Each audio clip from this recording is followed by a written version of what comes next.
અભય થઈને નિષ્પક્ષતાથી નિરપેક્ષ રીતે વાસ્તવિકતાનો અરીસો રૂપી સચોટ માહિતી લાવતો સત્યની સાથે અભય ટાઈમ્સ।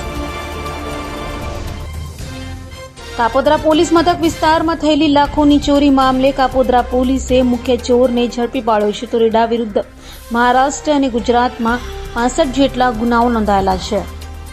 સુરતમાં ચોરી સહિતની વધી રહેલી ઘટના વચ્ચે કાપોદ્રા પોલીસે 28 લાખના મોબાઈલની ચોરીના મુખ્ય આરોપી રામનિવાસ ગુપ્તાને ઝડપી પાડ્યો છે। આરોપી રામનિવાસ ગુપ્તા વિરુદ્ધ ગુજરાત અને મહારાષ્ટ્રમાં 65થી વધુ ચોરીના ગુનાઓ નોંધાયા છે તો આરોપી મહારાષ્ટ્રમાં રહેતો હતો અને ચોરી કરવા સુરત આવતો હતો।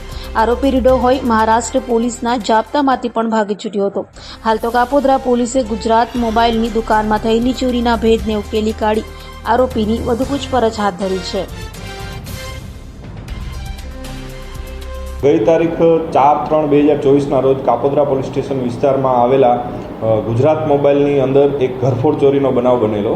આ ઘરફોડ ચોરીની અંદર ગુજરાત મોબાઈલની અંદરથી કુલ 29 લાખ રૂપિયાના નવા કિંમતી મોબાઈલની ચોરી થયેલી। જે મોબાઈલની ચોરીના અંતે ગુનો દાખલ કરી અને કાપોદ્રા પોલીસ સ્ટેશન દ્વારા એની તપાસ કરવામાં આવેલી। એ દરમિયાન અગાઉ ક્રાઇમ બ્રાન્ચ દ્વારા આ ગુનાનું ડિટેક્શન કરવામાં આવેલું અને અમર ખરાટ નામના એક વ્યક્તિની ધરપકડ કરવામાં આવેલી। અમર ખરાટ નામના વ્યક્તિની ધરપકડ કરવામાં આવેલી। એની પૂછપરછ દરમિયાન એવું જાણવા મળેલ કે આ ગુનાનો મુખ્ય સૂત્રધાર અને મુખ્ય ચોરી કરનાર એક આરોપી રામનિવાસ ઉર્ફે રામા ગુપ્તા, જેનું રહેઠાણ થાણે મુંબઈ છે, એ આ ગુનામાં મુખ્ય સૂત્રધાર છે, જેથી તેની પણ આમાં કાપોદ્રા પોલીસ સ્ટેશન દ્વારા તપાસ કરવામાં આવી।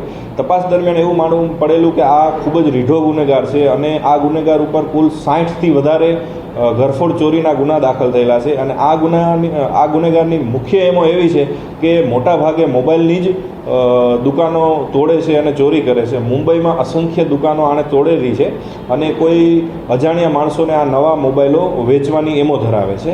આ આરોપીને થાણે પોલીસ સ્ટેશન દ્વારા જે તે વખતે પકડવામાં આવેલો અને ત્યાં મુંબઈ પોલીસના હાથમાંથી પણ ફરાર થઈ ગયેલો, જેનો પણ ગુનો દાખલ થયેલો હોય અને આશરે 1.5 મહિના પહેલાં આ આરોપીને મુંબઈ પોલીસ દ્વારા ફરીથી પકડવામાં આવેલો અને એ થાણે જેલમાં બંધ હતો, જેથી થાણે જેલમાંથી એનો કબજો મેળવી અને હાલ જે ગુજરાત મોબાઈલમાંથી જે મોબાઈલ ગયેલા છે એ ક્યાં વેચ્યા છે, કેને આપેલા છે, એની તપાસ હાલ ચાલુ છે અને આરોપી હાલ રિમાન્ડ ઉપર છે।